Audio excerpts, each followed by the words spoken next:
te louvamos por isso, por essa esperança grandiosa. E pedimos, Senhor, que o Senhor fale conosco nesta manhã, através da Tua palavra, em nome de Jesus. Amém. Podem sentar.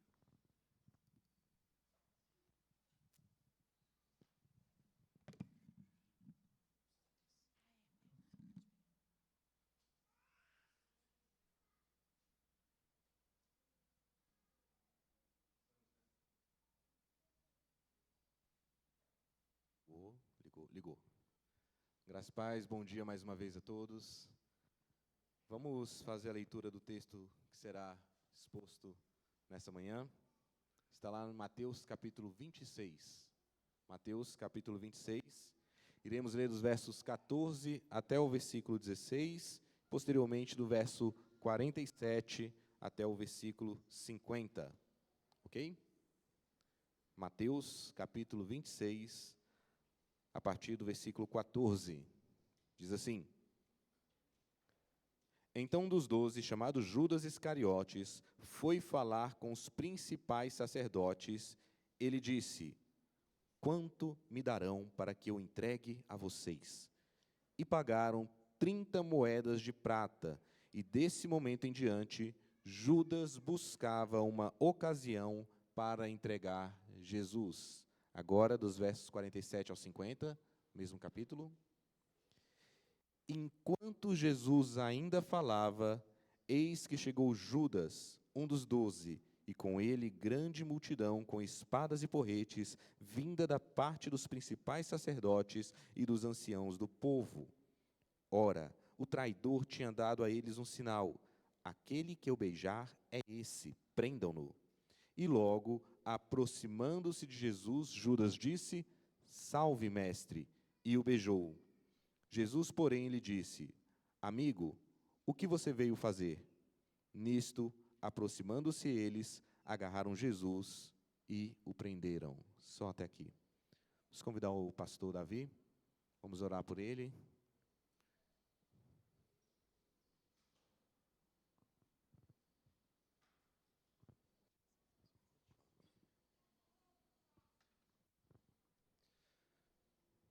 Obrigado, ó Pai, pela Tua palavra que nos ensina e nos instrui. Que nessa manhã, pelo poder do Teu Espírito, ela trabalhe em nossos corações. Usa o pastor Davi, dá a ele, ó Pai, sabedoria, discernimento, e que ele traga as palavras que o Senhor deseja comunicar à Tua igreja, conforme o Senhor já instruiu ele. É no nome de Jesus que oramos. Amém. Bom dia a todos, graça e paz. Nós começamos, então, no domingo passado, a nossa série sobre as personagens ao redor da cruz. Domingo passado eu falei sobre a centralidade da cruz, a relação que a gente precisa ter com ela. E hoje a gente começa a olhar para algumas dessas personagens que estavam próximas desse enredo. E a personagem dessa manhã é Judas. Quando eu era criança, havia uma prática que me assustava, né? No sábado de Aleluia, as pessoas faziam um boneco tamanho de um homem, amarravam num poste, então elas se aproximavam daquele boneco xingando e batendo até derrubar, e depois ele era arrastado pela rua e era queimado, né? E o nome disso era malhar o Judas. Não sei se alguém chegou a ver isso acontecendo, né? Você vai entregar a sua idade, né? Isso já não parece mais, né? Mas aquilo me assustava e me intrigava, porque até as crianças se divertiam com aquela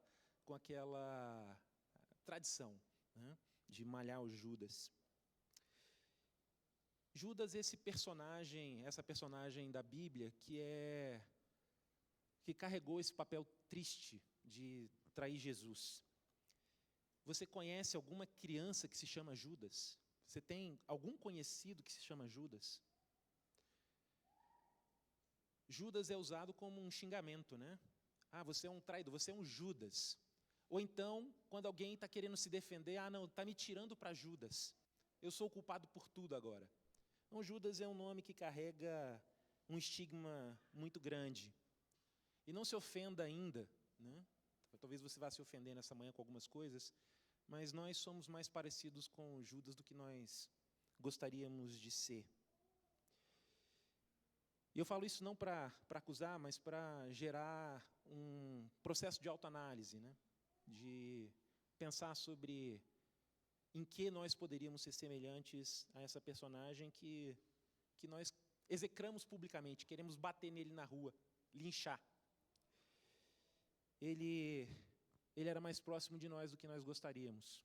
Ele era alguém interno. Ele era alguém que não era um líder religioso que acusava Jesus. Ele não era um romano. Ele não era um fariseu. Ele era um dos 12. Ele havia sido escolhido por Jesus. Jesus enviou aquele homem para evangelizar. Né? Ele enviou seus discípulos de 2 a 2. Judas foi enviado. E mesmo assim, esse homem traiu Jesus. Ele se entregou. E qual seria a primeira lição disso, né? Às vezes o perigo maior não está fora, está dentro, está próximo. Às vezes dentro de nós, às vezes ao nosso redor, às vezes na nossa comunidade. O traidor não era alguém estranho, alguém fora de casa. E a gente sabe que, por exemplo, violência, né, daquilo que a gente costuma ouvir por aí, que nos choca, acontece por pessoas próximas. E como alguém tão próximo de Jesus se perdeu de uma forma tão silenciosa? Como isso passou debaixo do radar dos outros discípulos? Não de Jesus, mas pelo menos dos outros discípulos. Para entender o que levou Judas a esse ponto, a gente precisa olhar para a história e mais para aquilo que estava no coração daquele homem. E a Bíblia fala que Deus enxerga o interior e não a aparência. E a Bíblia nos relata um pouco sobre o interior de Judas. E esse interior de Judas revela que ele valorizava mais outras coisas do que o Cristo. O que levou Judas a trair, pelo menos é o que está claramente escrito nas Escrituras, é algo muito desconfortável para nós. O que levou Judas a trair Jesus foi o materialismo. O amor ao dinheiro. Ele amava mais o dinheiro do que a Cristo. E ele cuidadosamente justificou isso ao longo da sua caminhada. Ele foi criando justificativas nesse processo. Ele não se afastou de Jesus de uma vez. Ele ficou com Jesus até o fim. E foi um instrumento para esse fim. Judas tinha uma relação perigosa com o dinheiro. Abram suas Bíblias lá em João, capítulo 12, versículos 1 a 8. 6 dias antes da Páscoa, João 12, a partir do versículo 1. 6 dias antes da Páscoa, Jesus foi para Betânia, onde estava Lázaro, a quem ele tinha ressuscitado dentre os mortos. Prepararam-lhe ali uma ceia. Marta servia e Lázaro é um dos que estavam à mesa com Jesus. Então Maria, pegando um frasco de perfume de nardo puro, muito precioso, ungiu os pés de Jesus e enxugou com seus cabelos. E toda a casa se encheu com o cheiro do perfume. Mas Judas Iscariotes, um dos seus discípulos, aquele que estava para trair Jesus, disse: por que este perfume não foi vendido por 300 denários e o valor não foi dado aos pobres? E ele disse isso não porque se preocupava com os pobres, mas porque era ladrão, e tendo a bolsa do dinheiro, tirava o que era colocado nela. Mas Jesus disse: deixa que ela guarde isso para o dia do meu sepultamento, porque os pobres estão sempre com vocês, mas a mim vocês nem sempre terão. Quando Maria ungiu Jesus com aquele perfume caríssimo, que valia 300 dias de trabalho, 300 denários, quase o salário de um ano. Quando aquele ato aconteceu, Judas considerou aquela devoção como um desperdício. O ato de adoração era um desperdício. E ele disse ardilosamente que aquele perfume deveria ter sido vendido aos pobres. Talvez para que isso não se repetisse novamente. Para que se tivesse um outro critério de devoção, para que sobrasse mais dinheiro, para que ele pudesse furtar esse dinheiro. O texto de Mateus 26:8 mostra que os outros discípulos concordaram com Judas. Eles também ficaram indignados com aquele desperdício. eles concordaram com a lógica matemática de Judas, sem conhecer o coração pecaminoso de Judas. Lá em Mateus, no texto que foi lido, no versículo 15, diz que Judas já estava decidido a trair Jesus.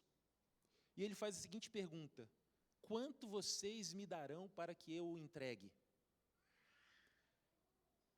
Dá o preço. Minha casa está à venda, quanto você me dá nela? Eu te dou 100 mil na sua casa ali no solar, né? Tá bom. Deixa o comprador dar o preço, porque não tem mais valor para mim. Quanto vocês me dão para que eu o entregue? 30 moedas. 30 moedas. Essas moedas podem ser denários, 1 mês de trabalho, ou podem ser ciclos, que seriam 120 dias, cada ciclo 4 dias de trabalho. Entre 1 mês e 4 meses de trabalho era o preço de Jesus para Judas. Na verdade, para os líderes religiosos, e Judas concorda com isso. Para Maria, um ato de adoração, um ato de devoção, valia 1 ano de trabalho. Isso significa que ela não fez conta. Ela não fez conta. E a cena, né, revela algo decisivo aqui. O erro de Judas não era pontual, mas era uma inversão profunda de valores. E aqui a história começa a ficar mais próxima de nós do que nós gostaríamos, né? Percebem que o dinheiro para Judas é mais importante do que a adoração, do que a devoção a Jesus. Aquela mulher adora quebrando um perfume que poderia ser vendido para o bem da família dela. Isso também seria justificável, né? Cuidar da sua casa. Mas ela entende que Jesus valia aquele ato. E Judas não, Judas o vende por 30 moedas. Saia dessa distância, né, de olhar para esse texto como apenas uma narrativa, né? Olhe para você. O que você consideraria um desperdício de fazer para Deus? Passar um ano num tempo discipulado, no Palavra da Vida, ou no CTCEB, fazer uma viagem missionária, abrir mão das suas milhas para que um missionário vá para um outro país. O que você acha que seria um desperdício? O que você considera que você pode abrir mão da sua fé para ter segurança? Vale 30 moedas e eu abro mão dele. O que você considera que vale isso? Pense num homem casado, jovem, responsável, trabalhador, que deseja cuidar da sua família. E ele decide agora passar num concurso, ou trabalhar horas extras para dar mais segurança para a sua casa. E aí ele resolve, para isso, recusar qualquer envolvimento com a sua igreja, qualquer envolvimento com a comunhão. Ele quer proteger o seu tempo de qualquer exposição a algo que seja fora desse projeto de cuidar da sua casa. É pelo bem da minha família, é pela estabilidade da minha casa, é para ter mais tempo para Deus no futuro. E é fácil concordar com essas justificativas, e elas podem ser verdadeiras. Mas será que a gente não está fazendo uma escolha por segurança pessoal em detrimento da adoração? Há momentos em que a gente precisa se dedicar a fases da vida, né? Uma mãe com um bebê pequeno, alguém fazendo residência lá, meu filho, 80 horas de trabalho, né? Mas será que ele, né, tomara que não está transmitindo, né? Mas será que ele lamenta não estar com a igreja quando ele está de plantão no domingo? Ou é um alívio?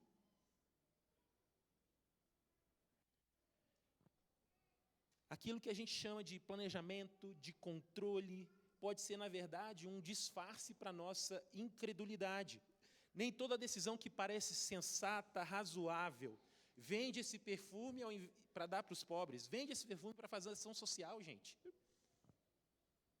Faça isso. Nem tudo que é logicamente defensável é espiritualmente puro.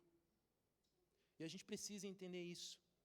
Será que as nossas decisões pessoais e como igreja são revestidas de bom senso, mas escondem materialismo, escondem apego ao dinheiro, incredulidade no que Deus vai fazer,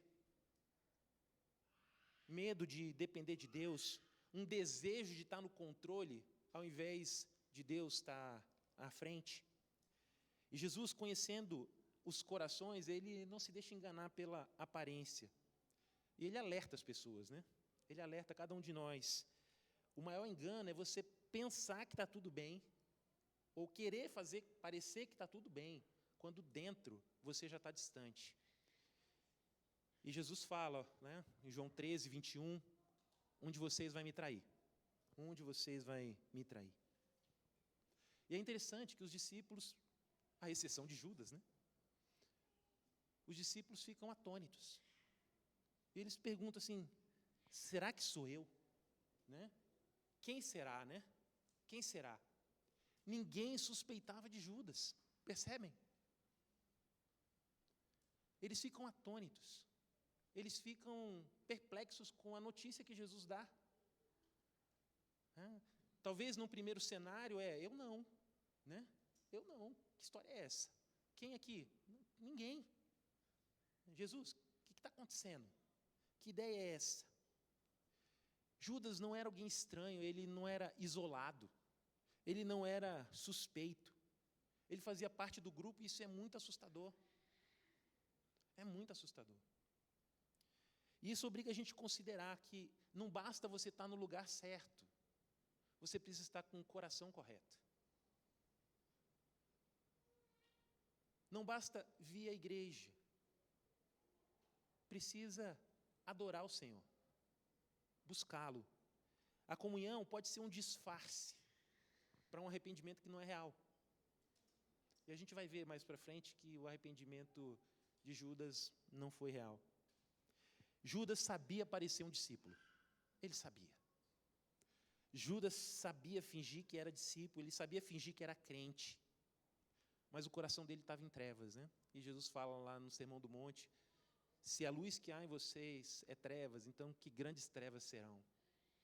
Se você deixa ser guiado pelas trevas do seu coração, que grande escuridão você está caminhando. Se você ouve a luz e prefere as trevas, que grande trevas você está entregue. E é interessante, né, que o materialismo, ele pode estar dentro da igreja, ele se disfarça dentro da igreja, ele não se apresenta como um ídolo. O materialismo dentro da igreja se apresenta como prudência, segurança, zelo, responsabilidade.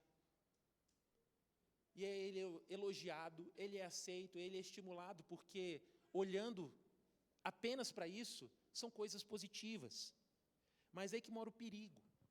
Esse zelo religioso, esse zelo pelas coisas de Deus podem esconder uma fé enfraquecida. Uma fé que duvida que Deus pode mudar as coisas. É possível, gente, servir na igreja com muita intensidade. Judas era intenso, ele era um dos 12. Ele caminhou com Jesus aquela região inteira. Ele dormia com Jesus onde Jesus dormia. Além disso, ele cumulava as funções burocráticas, né? Ele é o tesoureiro, ele que ia comprar as coisinhas ali, né? É ele que conversava com as meninas dos eventos, né? Ele fazia coisas na igreja, no círculo de Jesus, com uma intensidade que a gente olha e invejaria. Olha aquele cara, como ele é zeloso, né? Além de tudo, ele ainda administra as coisas. É possível que alguém seja visto como fiel, como parte do discípulo de Jesus, mas ter uma vida escravizada sem qualquer consciência disso. Judas era escravo, e a gente vai ver que ele é possuído pelo diabo. Se você ainda não é discípulo de Jesus, você precisa ouvir isso. É possível ter religião sem salvação. É possível ter aspectos de fé, práticas religiosas, sem ter um relacionamento com Jesus. Se envolver com uma igreja não significa necessariamente se envolver com Deus, Se envolver com Deus vai implicar em se envolver com uma igreja, porque Jesus morreu por uma igreja, para formar um povo para si. Mas a gente não pode confundir essas coisas, porque uma hora, mais cedo ou mais tarde, pessoas não salvas, que sinceramente achavam que eram, vão envergonhar o Evangelho de Jesus. Gente sem uma relação verdadeira com Jesus, tenta usar Jesus e não ser discípulo de Jesus. O final da vida de Judas é usar Jesus. O que eu posso obter de vantagem aqui? Tchau, 30 moedas. Ok, eu quero. E nós cristãos precisamos ficar alertas também. O que motiva o seu serviço? É ser visto, ser reconhecido? O que justifica a sua ação ou a sua omissão?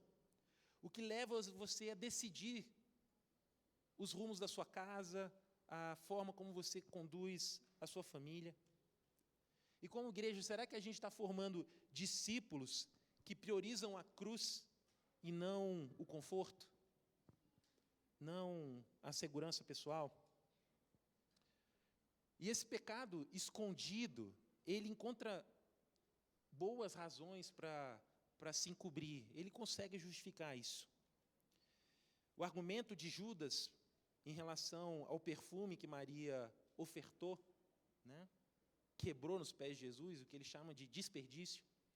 A reação dele foi: deveria ter sido vendido para dar para os pobres. Mas qual é a verdade? A gente leu lá João 12:6, e ele dizia isso não porque queria cuidar dos pobres, mas porque era ladrão, porque cuidava da bolsa, e dela ele retirava os recursos que era colocado ali. Percebam, Judas racionaliza o seu pecado. Judas justifica o seu pecado. Ele usa uma causa nobre para esconder a sua perversidade. Vocês lembram que nós fomos meio que forçados a aderir aos consórcios para a compra do lote? Por quê? Porque não existe financiamento bancário para a igreja. Por quê? Porque igrejas são usadas para lavar dinheiro, para comprar televisão, para eleger político, para enriquecer a liderança. Porque pessoas usam da fé para fins terríveis. E Judas é isso. Ele usa da fé para conseguir vantagens ilícitas.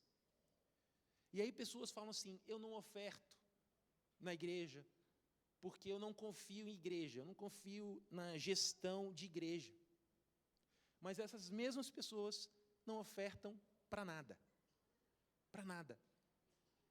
O dinheiro é todo para si, para os seus, para aquilo que lhe dá prazer, não sobra. E o problema, então, não é eventual má gestão de uma igreja. O problema é o coração dessa pessoa, é um problema do coração. E esse amor ao dinheiro encontra razões justificáveis, de sobra, para não ofertar, para não abençoar os outros, para não ser generoso, para não cuidar dos pobres. Arranja com facilidade. E essa lógica não muda, porque o nosso coração, ele consegue razões elegantes para esconder o nosso pecado. Geralmente culpando o outro, né? Não é tão elegante, mas é mais fácil. Você que nos visita e ainda não crê, saiba que o seu padrão moral não pode te salvar. Porque ele pode esconder tão bem o seu pecado que até você acredita que o seu pecado não é pecado. Não, eu sou uma pessoa determinada. Não, você é teimoso, obstinado e orgulhoso, mas você fala que você é determinado. O seu padrão moral não pode te salvar, porque é fácil você se considerar justo aos próprios olhos. Judas se acha justo. Qual o problema de eu vender Jesus? Eu tenho que tirar alguma vantagem disso. Qual é o problema de eu roubar das ofertas que são dadas para o ministério de Jesus, se eu trabalho aqui que nem um cachorro? Se eu que tomo conta disso aqui tudo. Você consegue fingir para você mesmo que você é justo.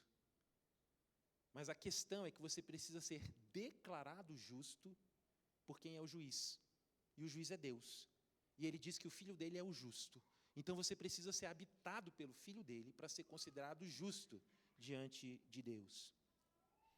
E a gente que crê precisa perceber se os nossos discursos bonitos e religiosos não estão cobrindo pecados de estimação, não estão justificando opções pelo conforto ao invés da cruz. Isso precisa de discernimento e de humildade diante de Deus. E um outro princípio que a gente precisa frisar aqui nessa manhã é que dinheiro não é neutro. O dinheiro não é neutro na Bíblia. Mateus 6:24, no Sermão do Monte, Jesus fala o seguinte: ninguém pode servir a 2 senhores, porque ou irá odiar um e amar o outro, ou irá se dedicar a um e desprezar o outro. Vocês não podem servir a Deus e às riquezas. Em outra tradução, você não pode servir a Deus e a Mamon. Mamon é um deus da prosperidade, um demônio ligado à prosperidade, à riqueza. Mamon, então, não é apenas dinheiro. É uma devoção ao dinheiro, uma adoração ao dinheiro, um sacrifício pela riqueza. Isso exige adoração. Esses ídolos exigem adoração. Se você adora o conforto, isso vai exigir de você repelir qualquer pessoa que te peça algo, né? Eu sou, sei lá, um adolescente, uma criança, e o pai fala assim, leva o lixo para fora, mas eu adoro o meu conforto. O provérbio vai chamar de preguiça. Eu adoro ficar ali. E para ficar ali, isso vai exigir de você um sacrifício. Mentir. Não, eu tinha esquecido. Ofender seus pais. Por que só eu? Né? Por que assim? Você faz sacrifícios para manter os seus ídolos. Para Judas, ele sacrifica Jesus para obter 30 moedas. Maria sacrifica um perfume caríssimo para honrar Jesus apenas numa festa. Mal sabendo ela que ela estava embalsamando Jesus. E que essa história ia ser contada em todas as igrejas ao longo da história, até a volta do nosso Senhor Jesus.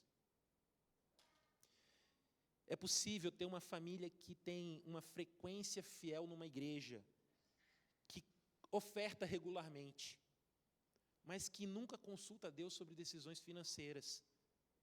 O Deus deles é o Excel, a planilha. Aqui. A gente pode, a gente não pode. A nossa cota de generosidade esgotou.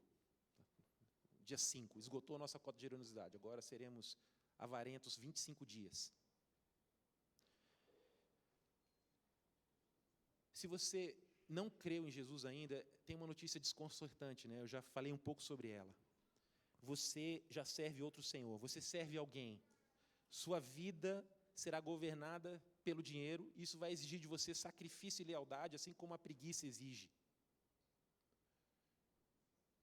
Para fazer o seu nome, você vai abandonar a sua família. Para construir um colchão financeiro, você vai deixar de construir memórias. Eu não estou falando para você ser perdulário, não.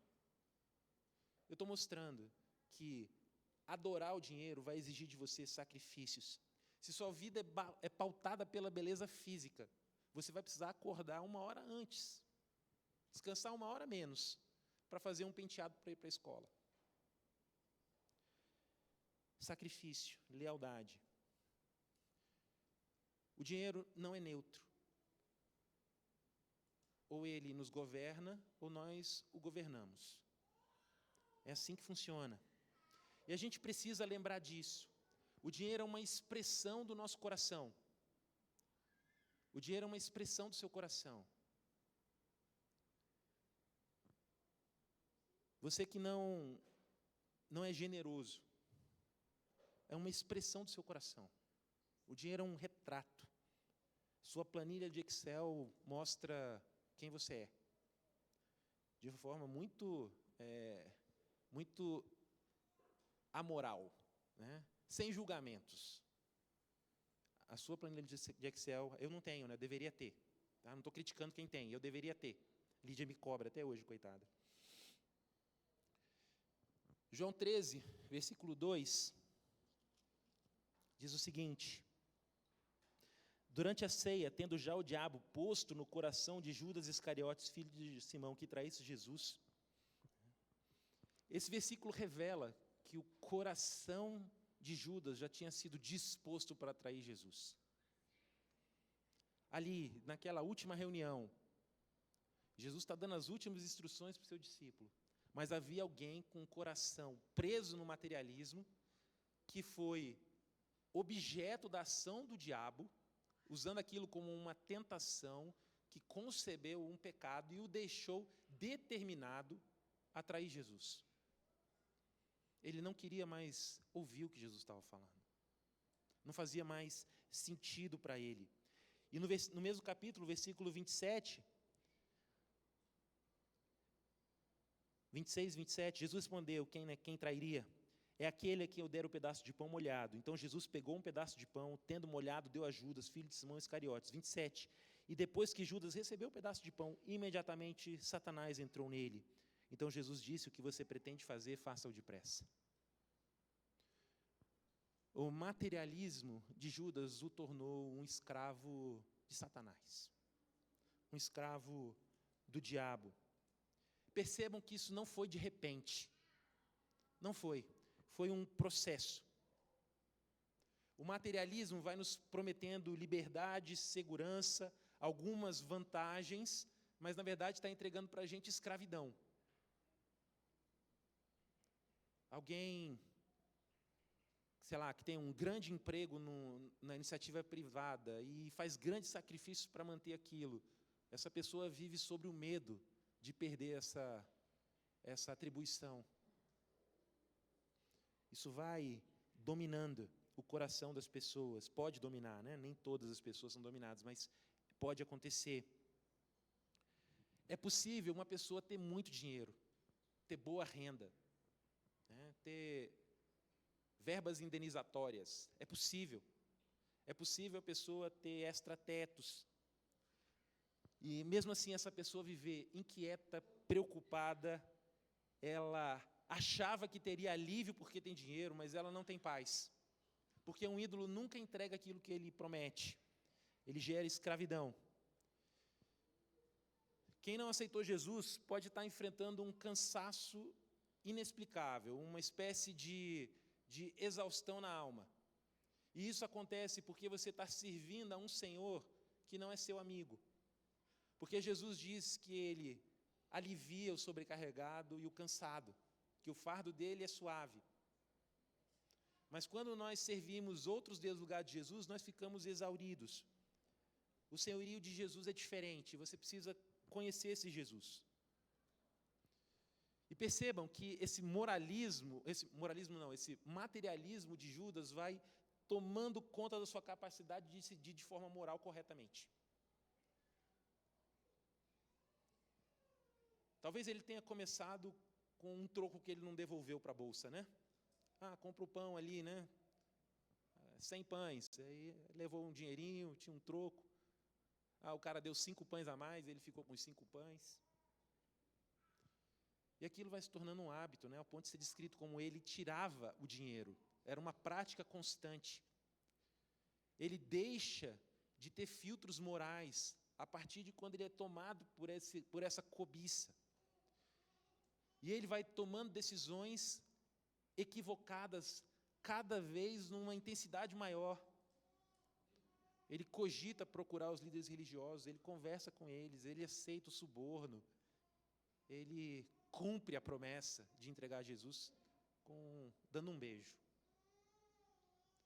As decisões morais vão sendo cauterizadas por causa por se tornar acostumado com padrões que se desviam de ter Cristo no centro. Isso vai criando um mecanismo de endurecimento da nossa alma. eu tenho sido menos generoso com pedintes na rua. Já tem um tempo, eu fui muito mais generoso. E eu percebo que agora eu me torno mais crítico quando eu vou não fazer algo. É como se eu tivesse treinado meu coração a desconfiar dessas pessoas. E eu poderia justificar isso dizendo, aquele que não trabalha não coma, né? Eu poderia justificar isso. Mas eu estou abrindo para vocês um processo que está acontecendo no meu coração, fruto de decisões reiteradas de dizer não. Essas decisões reiteradas de dizer não me tornam menos propenso a ajudar um estranho na rua. Isso não é bom. E se isso é verdade para nós, o que a gente está ensinando para os nossos filhos, né? O que a gente está ensinando? O que a gente vai ensinar para essa próxima geração que está crescendo aqui? As escolas estão dando agora educação financeira. Quando a gente pensa em educação financeira para o nosso filho, a gente está pensando em quê? Em administração, investimento, análise de risco, empreendedorismo, né? Escolha de ativos, é isso? Nós temos pensado em ensinar os nossos filhos sobre fidelidade e generosidade, que importa mais dar do que receber. Isso faz parte dos valores que a gente quer inserir na nossa família. E a última análise que eu quero fazer nessa manhã, a partir dessa personagem de Judas, é que remorso sem fé leva a uma tragédia final. Mateus 27, a partir do versículo 3.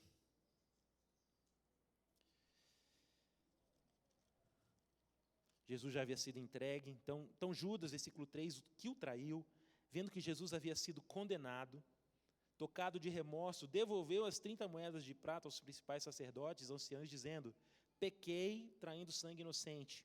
Eles, porém, responderam, que nos importa? Isso é com você. Então Judas, atirando as moedas da prata para dentro do templo, retirou-se, né, e deu cabo de si.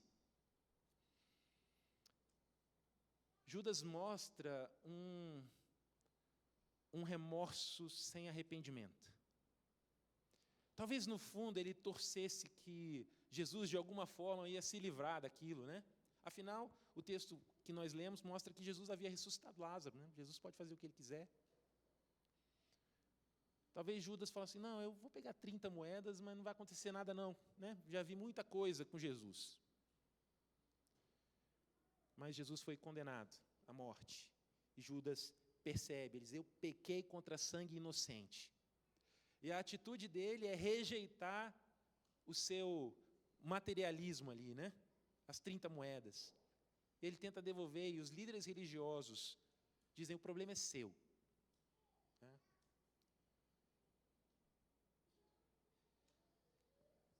Há outros traidores ao redor da cruz, né? Pedro está na lista das nossas pregações, né? Spoiler, né? Pedro é um traidor, que vocês já leram a Bíblia, sabem, né? Ele negou Jesus várias vezes. Pedro traiu Jesus, Judas traiu Jesus. Qual é a diferença entre eles? Pedro e Judas, a diferença não é o tamanho do pecado. A diferença é como eles lidaram com a dor desse pecado. Os dois choraram, os dois se culparam, né? Pedro foge, né? Ele nem acredita que Jesus quer conversar com ele, né? Os discípulos precisam chamar. Mas Pedro corre para Jesus quando é chamado. Né? E Judas vira o juiz de si mesmo. Judas se entrega a si mesmo como juiz. Ele não confia na capacidade de perdão. Percebam que o perdão é para quem se reconhece pecador, gente. Perdão é para quem pede perdão.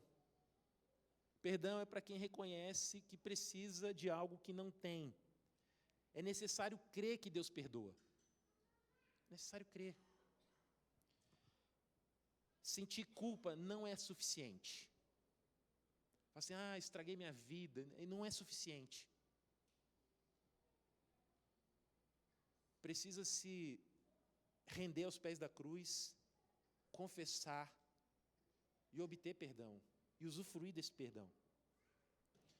Será que, como igreja, nós somos um lugar de reconciliação, onde pessoas que pecaram e erraram muito podem ser restauradas, podem ser abraçadas? A gente crê que pecadores podem ser restaurados? Se a gente crê, por que a gente diz que aquela pessoa não está longe demais do Evangelho? Por que a gente desiste de evangelizar pessoas que a gente acha que cruzaram linhas demais? Será que a gente abraça aqueles que confessam, apontando para a cruz, apontando para a redenção, apontando para o que Jesus fez? A traição de Judas revela não apenas sua idolatria, mas nos chama a olhar para esse processo com reverência, entende? Não com distância. E há uma pergunta final que a gente precisa responder, está no Mateus 26, versículos 20 a 22.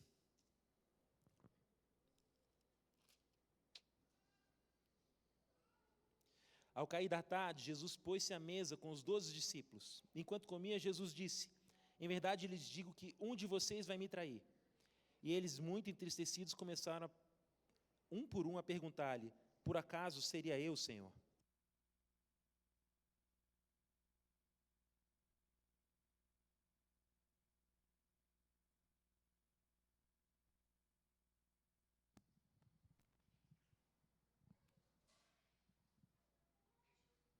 Não vai lá. Por acaso seria eu?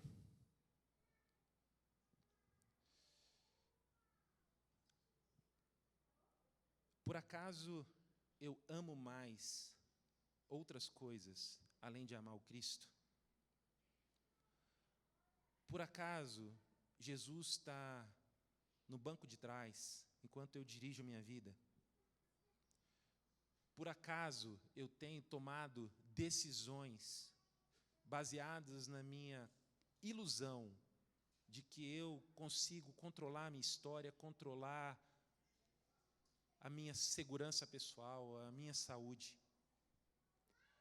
Será que eu tenho sido tomado por esse espírito de amor ao dinheiro como uma expressão de amor a si mesmo, e não como sintoma se eu de fato amo Jesus ou a mim mesmo? É interessante pensar que o mundo já ama o dinheiro. O mundo já ama o dinheiro. Se nós formos uma igreja que ama o dinheiro, ao invés de amar Jesus, nós não daremos testemunho de que Jesus merece os vasos de nardo e não ser vendido a preço de banana.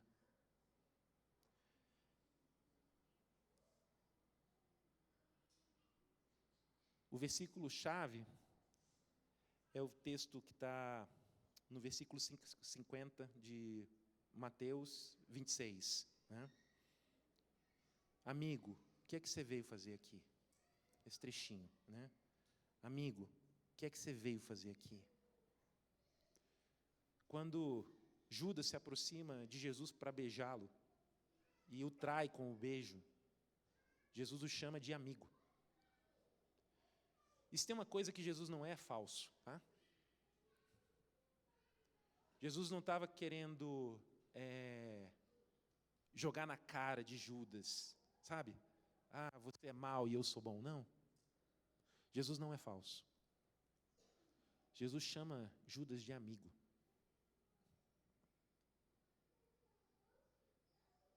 Isso nos faz pensar que Deus tem uma predisposição de amizade conosco por intermédio de Jesus. A Bíblia fala que Ele nos amou sendo nós ainda inimigos de Deus, em Jesus. Deus prova seu amor em Jesus. Talvez você nutra uma inimizade contra Deus inconsciente. Deus me abandonou, então eu preciso ser uma pessoa que conquistou as coisas sozinhas, eu não preciso depender de Deus. E aí você se torna um inimigo de Deus. Nós precisamos lembrar se as nossas escolhas não são baseadas no conforto ao invés da prioridade no senhorio de Cristo. Será que, como igreja, a gente tem mostrado amor a Cristo e não ao dinheiro?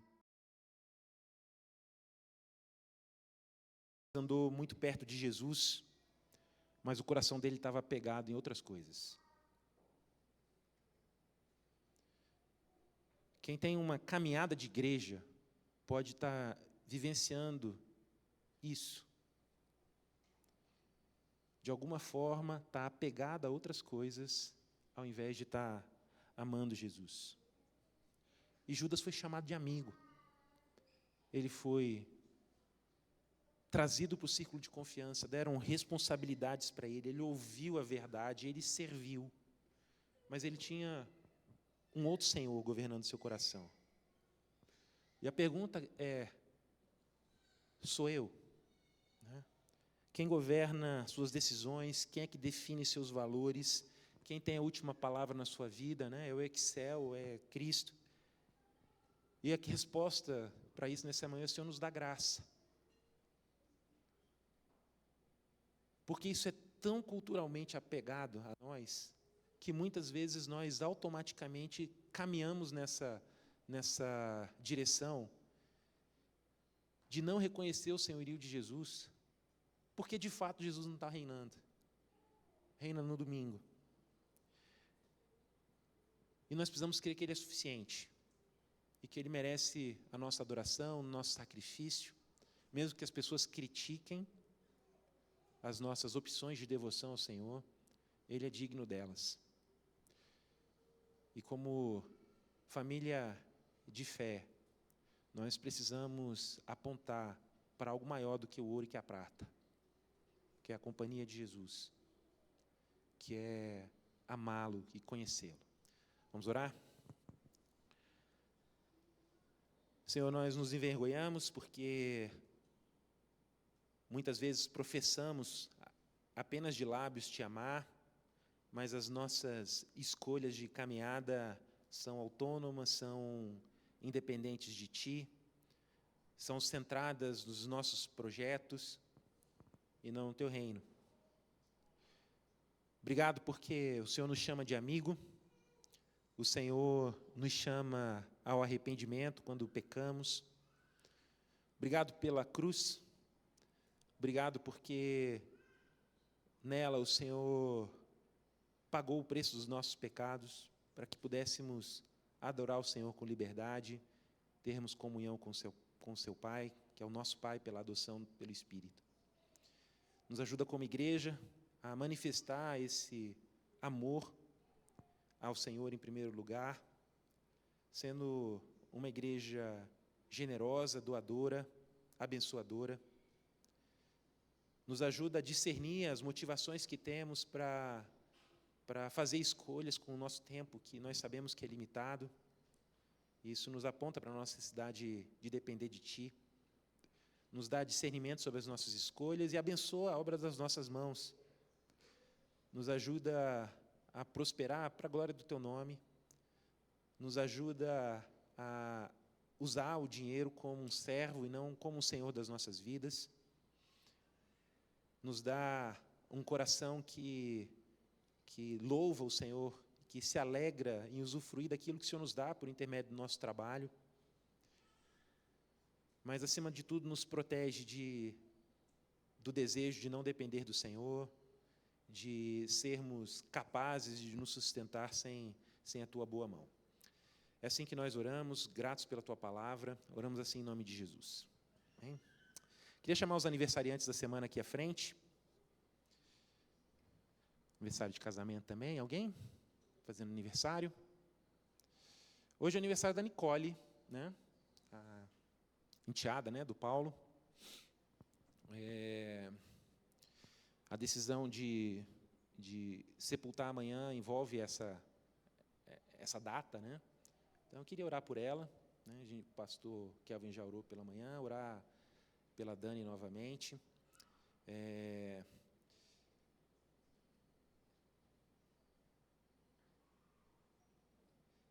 A Nicole levantou ali, é outra Nicole, eu assustei. Então, vamos orar? Pai, obrigado pela vida da Nicole. Pedimos que nesse dia em que ela celebra seus 16 anos, que a tua boa mão esteja sobre ela, que o Senhor alcance com graça, com misericórdia, que ela perceba o seu cuidado com ela e com a sua família nesse tempo, que aquilo que ela experimentou nesses dias, as orações respondidas com não e respondidas com sim, sirvam para que ela construa um relacionamento de intimidade com o Senhor. Pedimos a tua bênção sobre a Daniele, sobre o Lucas e a Alice também sobre a mãe do Paulo, seus irmãos. Que o Senhor derrame graça sobre essa família nesse dia, que a tua boa mão os abençoe.